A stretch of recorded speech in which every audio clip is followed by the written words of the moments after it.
wasallam, Bapak Ibu sekalian, ya kan, dalam menjalankan misi dakwah kenabian sering sekali mendapatkan perlawanan, sering sekali mendapatkan penolakan, intimidasi, juga sering dihadapi oleh Nabi Muhammad sallallahu alaihi wasallam. Ancaman-ancaman juga sering dihadapi oleh Nabi Muhammad sallallahu alaihi wasallam.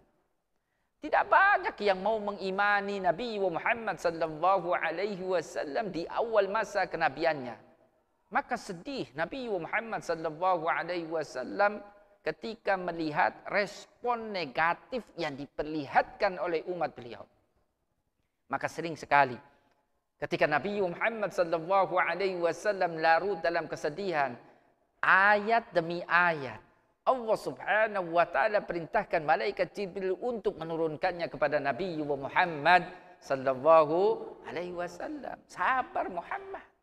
Yang kamu hadapi ini sebagaimana yang dihadapi oleh para nabi sebelummu ya Muhammad. Sabar ya Muhammad. Ya, sebagaimana sabarnya ulul azmi dari kalangan para rasul ya Muhammad. Ya kan? Ketika Nabi Muhammad sallallahu alaihi wasallam dihadapkan dengan penolakan-penolakan dari kaumnya, Allah Subhanahu wa taala menurunkan ayat-ayat yang menceritakan bagaimana umat-umat terdahulu menolak para nabi yang Allah Subhanahu wa taala utus kepada mereka. Maka ini diantaranya yang dimaksud dengan tathbitu fuadin Nabi sallallahu alaihi wasallam.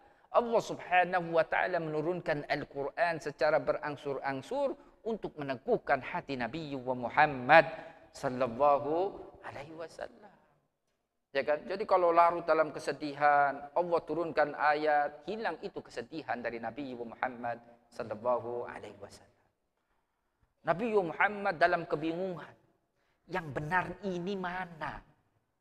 Seperti dalam kasus hadisul ifki, berita bohong yang menimpa istri beliau Sayyidah Aisyah radhiyallahu anha.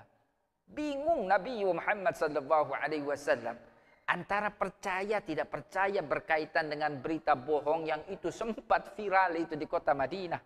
Ya kan? Sedih Nabi Muhammad sallallahu alaihi wasallam mendengar berita bohong berkaitan dengan perselingkuhan istrinya Aisyah dengan seorang sahabat yang bernama Safwan ibn Mu'attal. Allah Subhanahu wa taala turunkan sejumlah ayat, ya kan, yang menginformasikan bahwasanya istri beliau Sayyidah Aisyah radhiyallahu anha terbebas dari apa yang dituduhkan oleh banyak masyarakat kota Madinah pada saat itu. Tenang hati Nabi Muhammad sallallahu alaihi wasallam.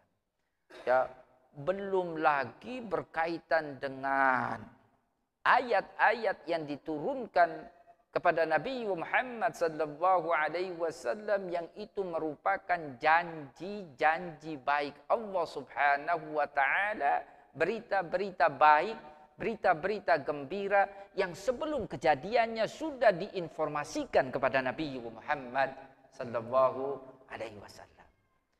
Maka kalau kita mendengar cerita bagaimana kota Mekkah itu kemudian dibuka oleh Nabi Muhammad sallallahu alaihi wasallam.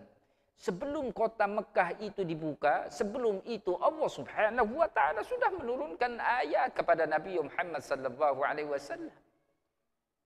Nabi Muhammad sallallahu alaihi wasallam sebelumnya dilarang oleh kaum musyrikin Mekkah untuk memasuki kota Mekkah. Ya kan?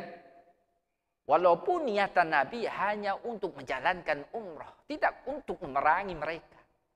Ya kan? Siapa yang tidak sedih? Sedih. Ini kampung halamannya. Di situ ada Baitullah. Mereka datang bukan untuk memerangi, untuk hanya melakukan ibadah. Ya. Setelah mereka dihalangi oleh kaum musyrikin, ya, Allah Subhanahu wa taala turunkan, tenang Muhammad. Ini dalam waktu yang tidak lama, kota Mekkah ini akan kami bukakan untukmu ya Muhammad. Ya kan, Bapak Ibu sekalian, ya.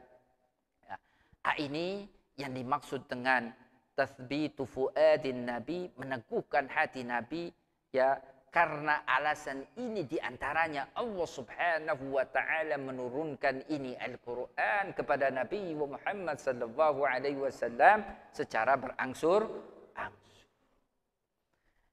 Hikmah yang lain, Bapak Ibu sekalian, lagi-lagi kalau kita membaca langsung, sebutlah ini adalah bagian dari penjelasan langsung dari Allah subhanahu wa ta'ala. Kenapa Allah subhanahu wa ta'ala berkaitan dengan Al-Quran lebih memilih untuk menurunkannya secara berangsur-angsur? Tidak seperti halnya kitab suci sebelumnya seperti Taurat yang Allah subhanahu wa ta'ala turunkan sekaligus. Ya kan? Dalam ayat yang lain Allah jelaskan. Di antara hikmahnya adalah wa Qur'anan faraqnahu, dan ini Al-Quran yang kami turunkan ini secara berangsur-angsur ini. Secara sedikit demi sedikit ini. Di antara hikmahnya kalau kita membaca ayat ini. Litaqra'ahu 'alan nasi 'ala muksin. Agar supaya engkau Muhammad dapat membacakan ini Al-Quran ini kepada umatmu ya Muhammad secara perlahan-lahan. Coba Bapak Ibu sekalian. Kita bayangkan betapa susahnya kalau Nabi Muhammad sallallahu alaihi wasallam diturunkan kepadanya Al-Quran sekaligus.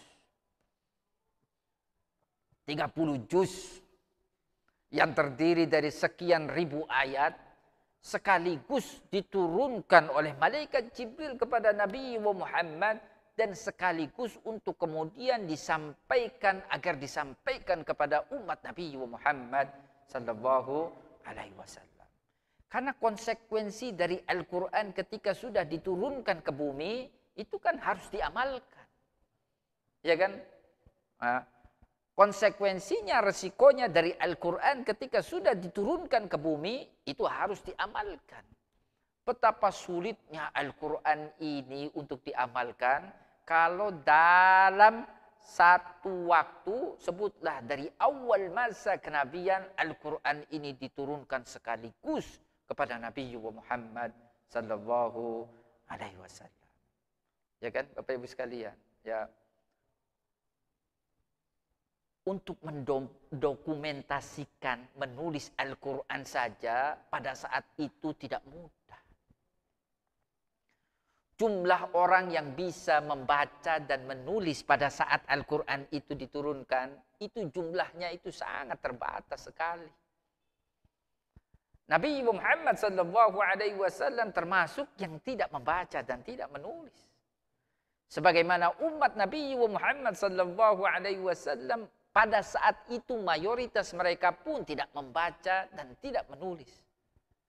Kita bisa bayangkan bagaimana ini Al-Quran yang terdiri dari sekian ribu ayat ini harus disampaikan oleh Nabi Muhammad SAW sekaligus.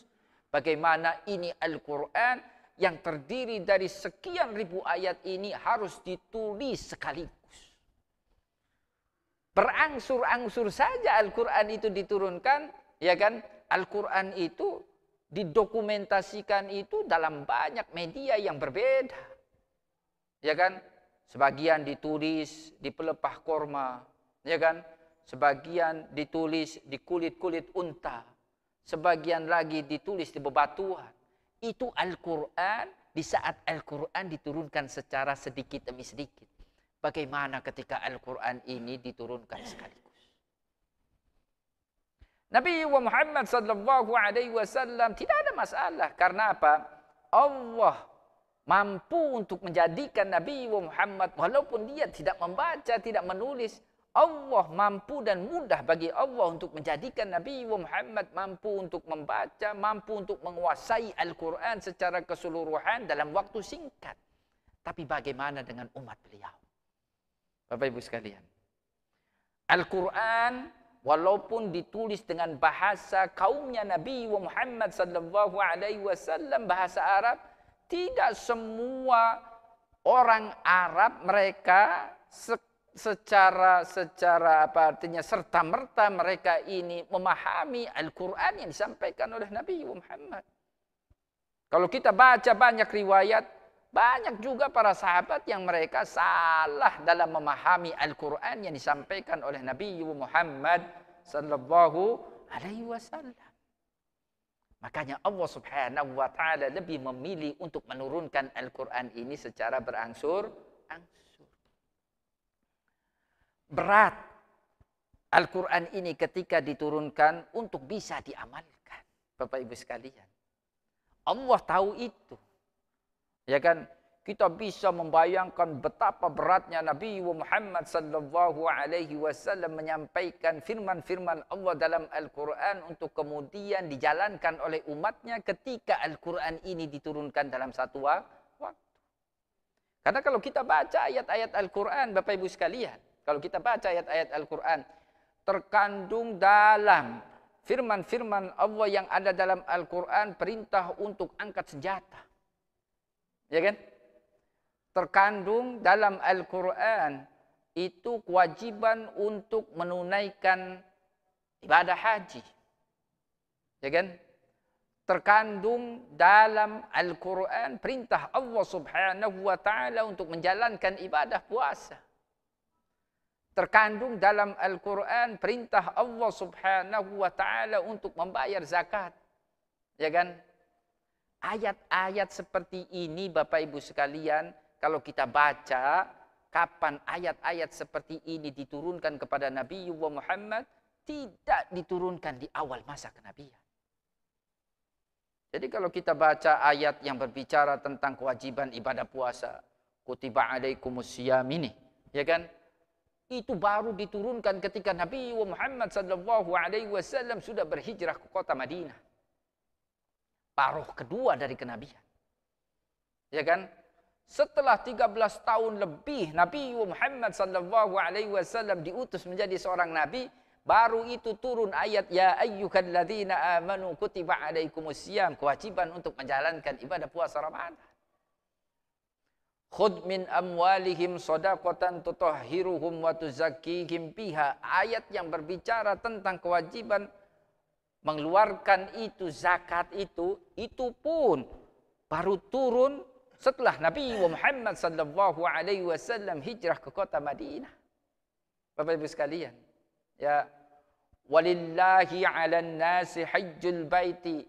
Ayat yang berbicara tentang kewajiban untuk menjalankan ibadah haji. Kapan itu baru diturunkan oleh malaikat Jibril? Lagi-lagi itu baru diturunkan setelah Nabi Muhammad sallallahu alaihi wasallam berhijrah ke kota Madinah. Di awal-awal masa kenabian, ayat-ayat yang diturunkan oleh malaikat Jibril kepada Nabi Muhammad itu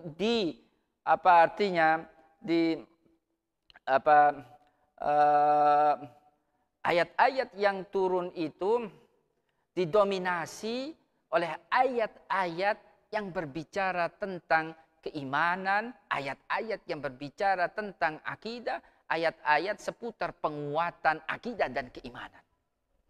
Bapak Ibu sekalian, itu ayat-ayat yang pertama yang diturunkan. Ayat-ayat kisah, itu yang pertama-tama diturunkan oleh malaikat Jibril kepada Nabi Muhammad.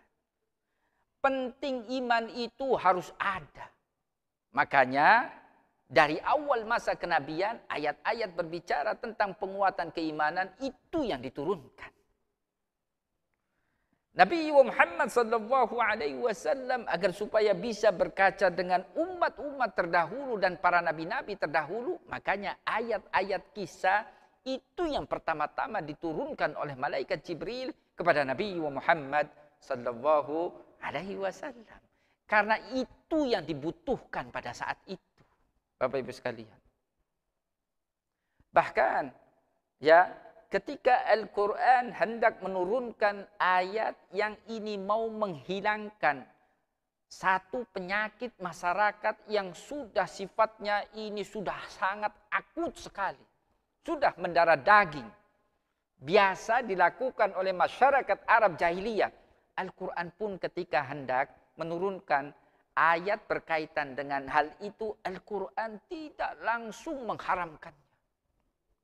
Tapi Al-Quran berangsur-angsur, sedikit demi sedikit menurunkan ayat yang hendak menghilangkan praktek-praktek yang buruk yang biasa dilakukan oleh masyarakat Arab jahiliyah. Ya kan?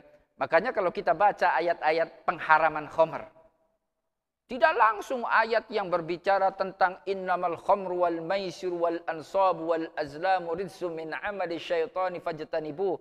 Khamr ini hendaknya kalian ini jauhkan. Itu ayat terakhir yang Allah Subhanahu wa taala turunkan ketika Allah Subhanahu wa taala hendak mengharamkan khamr. Sebelumnya ya disinggung sedikit demi sedikit Bapak Ibu sekalian. Ya kan? Ya, khamr ini tidak baik, ya kan? Tapi belum diharamkan. Kalau bisa dibatasi konsumsinya, jangan mendekati waktu sholat, belum diharamkan. Bapak Ibu sekalian, ya kan? Sampai kemudian, zero toleran, tidak ada toleransi lagi. Kamu harus menjauhkan ini khamr. Itu ketika Allah Subhanahu wa taala mengharamkan khamr saja, sedikit demi sedikit Allah Subhanahu wa taala turunkan ayat Al-Quran berkaitan dengan pengharaman khamr. Sama seperti riba. Masyarakat Arab jahiliyah itu udah biasa. Riba itu sesuatu yang biasa. Makanya ketika Allah Subhanahu wa taala hendak mengharamkan riba, lagi-lagi tidak langsung menurunkan ayat wa ahallallahu al-bai'a wa harrama riba. Riba itu haram. Itu ayat terakhir yang Allah Subhanahu wa taala turunkan ketika Allah hendak mengharamkan riba. Ya kan? Terlebih dahulu Allah Subhanahu wa taala membandingkan, riba itu tidak lebih baik daripada kamu kalau kamu memberi hutangan yang baik kepada teman kamu, kepada saudara kamu. Ya kan? Nah, orang masih biasa melakukan praktek ribawi. Allah Subhanahu wa taala kemudian mengingatkan, okelah, ya, belum kami haramkan, tetapi jangan berlipat-lipat kalian ini memakan harta riba. Artinya sedikit masih boleh. Ya kan Bapak Ibu sekalian. Sampai kemudian pada akhirnya Allah Subhanahu wa taala mengharamkan riba secara keseluruhan. Demikian Bapak Ibu sekalian, betapa Allah Subhanahu wa taala Maha bijaksana. Makanya Allah Subhanahu wa taala menurunkan Al-Qur'an ini secara berangsur-angsur. Betapa Allah Subhanahu wa taala ini Maha tahu berkaitan dengan kelemahan hambanya yang bernama manusia ini. Makanya Allah Subhanahu wa taala menurunkan Al-Quran ini secara berangsur-angsur. Itu yang dimaksud dengan firman Allah, wa Qur'anan faraqnahu litaqra'ahu 'alan nasi 'ala muksin. Agar supaya engkau ya Muhammad bisa membacakan ini Al-Quran ini secara perlahan-lahan. Sedikit demi sedikit umatmu bisa membaca Al-Quran, ya Muhammad. Karena Al-Quran ini, Bapak Ibu sekalian, walaupun tulisannya itu sama dengan tulisan orang Arab, abatatha itu, tetapi beda dari sisi cara membacanya. Ya kan? Membaca Al-Quran beda dengan membaca tulisan-tulisan Arab yang lainnya. Nabi Muhammad SAW ketika mengajarkan bagaimana Al-Quran ini dibaca, karena perbedaan lahjah antara satu kaum dengan kaum yang lain, Nabi Muhammad SAW pun mengajarkannya dengan berbagai macam qiraat, dengan berbagai macam bacaan. Sedikit demi sedikit, Bapak Ibu sekalian.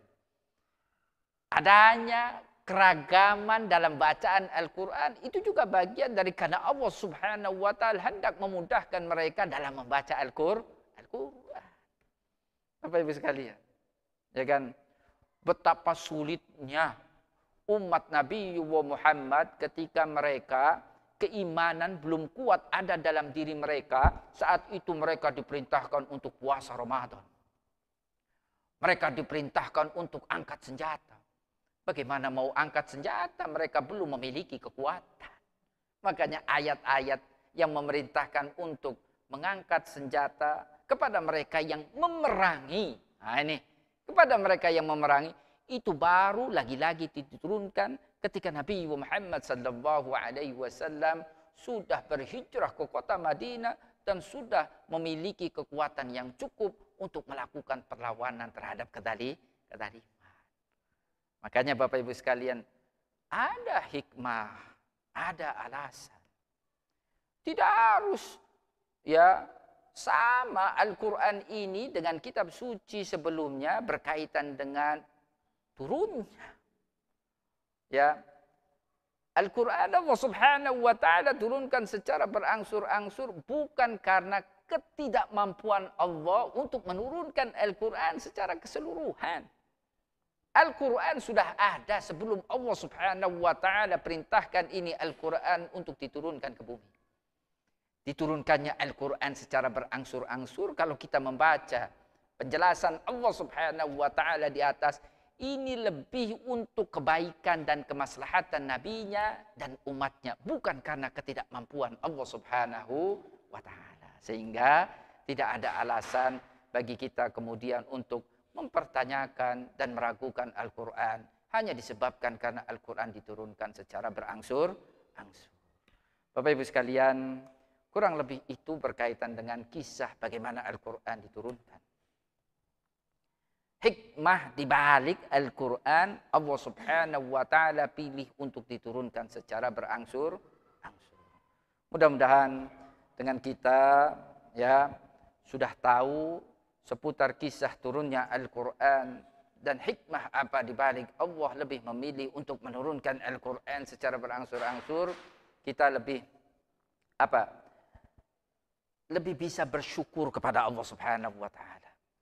Ya kan? Bahwasanya Allah Subhanahu wa Ta'ala zat yang maha mengetahui, betapa dia merupakan zat yang maha bijaksana. Ya kan? Dia adalah zat yang maha adil. Tidak ada Al-Quran yang Allah Subhanahu wa Ta'ala turunkan ini, melainkan itu untuk kepentingan kita, kebaikan kita, kemaslahatan kita, bukan untuk kepentingan dan kemaslahatan Allah Subhanahu wa Ta'ala. Makanya Al-Quran diposisikan sebagai hudan, petunjuk bagi kita. Itu untuk apa? Untuk kebaikan kita. Untuk keselamatan kita. Untuk kemaslahatan kita. Bukan untuk kepentingan Allah Subhanahu wa Ta'ala. Demikian kurang lebih. Mohon maaf Bapak Ibu sekalian atas segala kekurangan. Ya. Terakhir, ya. Mari sama-sama kita tutup dengan doa, Bapak Ibu sekalian. Ya, mudah-mudahan Allah Subhanahu wa Ta'ala ridhoi keberadaan kita di majlis nuzulul Quran pada malam hari ini. Amin ya rabbal alamin.